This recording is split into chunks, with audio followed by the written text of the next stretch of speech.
Weekly Neutralizer News Report. Headlines.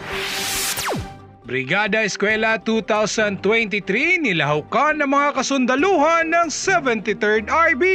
Bagani Warriors Training sa Santa Cruz, Davao del Sur at sa Glan, Sarangani Province. At Preventing Conflict and Violent Extremism Awareness through Peace Building, ibinahagi sa mga kabataan at mamamayan sa probinsya ng Sarangani Province. Weekly Neutralizer News Report.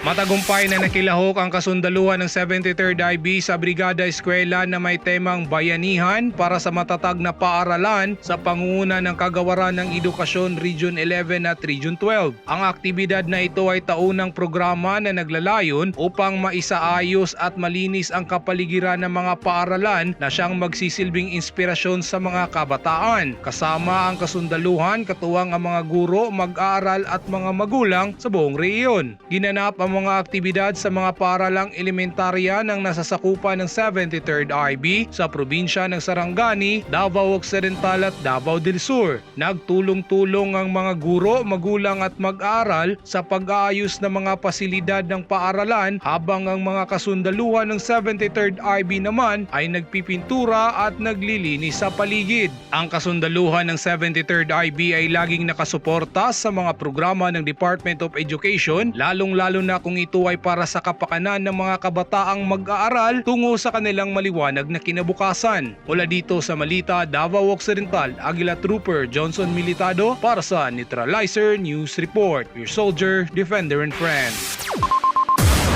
Weekly Neutralizer News Report.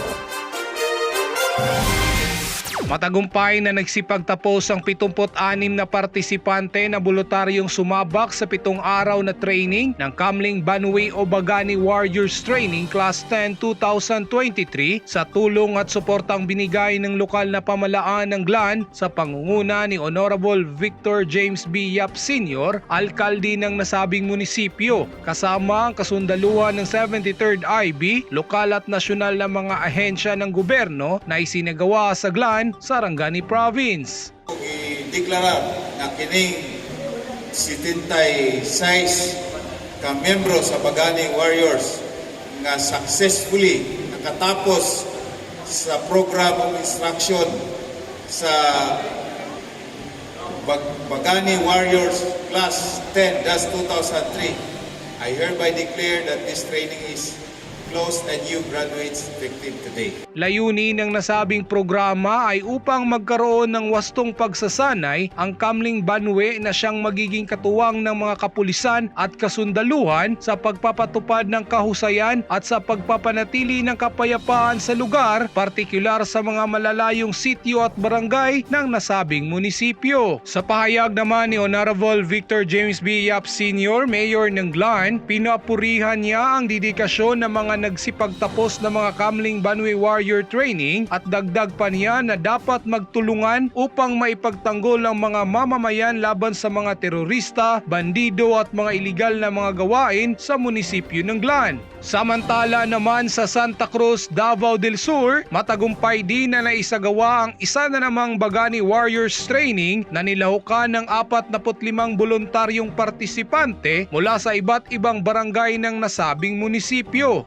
Ang nasabing programa ay nailunsad sa tulong at suportang binigay ng lokal na pamalaan ng Santa Cruz kasama ang mga lokal at nasyonal na mga ahensya na naglalayon rin na maturuan ng mga kaalaman tungkol sa crime prevention, disaster mitigation, environmental protection na siyang magiging pangunahing responsibilidad nila bilang mga community volunteers upang mapangalagaan din ang kapaligiran at kalikasan bilang mga voluntaryong forest guards. Hinikayat din ng kasundaluhan ng 73rd IB ang lahat ng mga partisipante na gamitin ang kanilang natutunan sa kanilang pagbalik sa kanilang mga lugar at ibahagi sa ibang nagnanais na maging voluntaryong na makapaglingkod sa lipunan. Ang mga Bagani o Kamling Banwe ay mga mamamayan na nagboboluntaryo upang protektahan ang mga lugar ng kanilang nasasakupan laban sa mga teroristang NPA at mga bandido na nais silang linlangin at maghasik ng kaguluhan sa kanilang lugar. Mula dito sa Malita, Davao Occidental, Aguila Trooper Johnson Militado para sa Neutralizer News Report. Weekly Neutralizer News Report. Naging matagumpay naman ang mga isinagawang information drive campaign awareness ng kasundaluhan ng 73rd IB sa iba't ibang sektor ng komunidad sa probinsya ng Sarangani. Sa pangunguna ng lokal na pamalaan ng Sarangani, kasamang lokal at nasyonal na mga ahensya ng gobyerno sa ilalim ng programang ProPeace, Promoting Peace Engagement and Community Empowerment Program. Binigyan diin sa mga pagtuturo ang tungkol sa role of the youth in peace building and anti-insurgency advocacy at preventing conflict and violent extremism awareness through peace building sa lahat ng mga kabataan sa probinsya ng Sarangani Province. Layunin ng nasabing aktibidad ay upang malaman ng mga kabataan kung sino ang balakid at sumisira ng magandang takbo ng progreso ng ating bansa. Dagdag pa ng mga kasundaluhan ng 73rd IB sa mga kabataan na maging mapanuri at piliin ang magiging kaibigan at huwag basta-bastang sasama sa mga organisasyon o grupo na hindi nila kilala nang maiwasan na mahikayat sila ng mga komunistang teroristang grupo. Napakalaki naman ang pagkainteresado ng mga kabataan sa mga lecture na tinuturo ng kasundaluhan ng 73rd IB. Patuloy ang kasundaluhan ng 73rd IB na magbibigay ng tamang impormasyon na makakatulong para mapulat ang ating mga mamamayan sa banta ng panloloko at pagririkot ng makaliwang grupo sa mga inosenteng sibilyan. Mula dito sa Sarangani Province, Aguila Trooper Johnson Militado para sa Neutralizer News Report.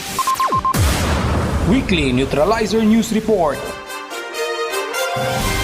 Neutralizer News Trivia. Alam niyo ba? Alam nyo ba tuwing ika-4 na Lunes ng Agosto, ipinagdiriwang natin ang National Heroes Day. Dati, ang National Heroes Day ay pinagdiriwang tuwing November 30 kasabay sa karawan ni Andres Bonifacio. Inilipat ito ng Agosto bilang pagunita sa iba pang kilala o di man kilalang mga tao na nagsasakripisyo ng kanilang buhay para sa ating bansa. Ang araw ng mga bayani sa Pilipinas ay ginaganap tuwing huling Lunes ng Agosto. Ang petsang ito ay pinili dahil sa araw din na ito ang sigaw ng Pugad Lawin noong 1896, ang pagsisimula ng Rebolusyong Pilipino laban sa mga kolonyalista. Salamat sa aming mga pinakamamahal na mga bayani. Kaya laging tandaan, pwedeng-pwede ka maging bayani sa sarili mong paraan. Happy National Heroes Day sa kasundaluhan ng 73rd IB. Mabuhay kayo! Kayo ang bayani namin. Happy National Heroes Day sa kasundaluhan ng 73rd IB. Mabuhay kayo! Kayo ang bayani. Happy National Heroes Day sa kasundaluhan ng 73rd IB. Mabuhay kayo! Kayo ang aming bayani. Happy National Heroes Day sa kasundaluhan ng 73rd IB. Mabuhay kayo! Kayo ang bayani namin.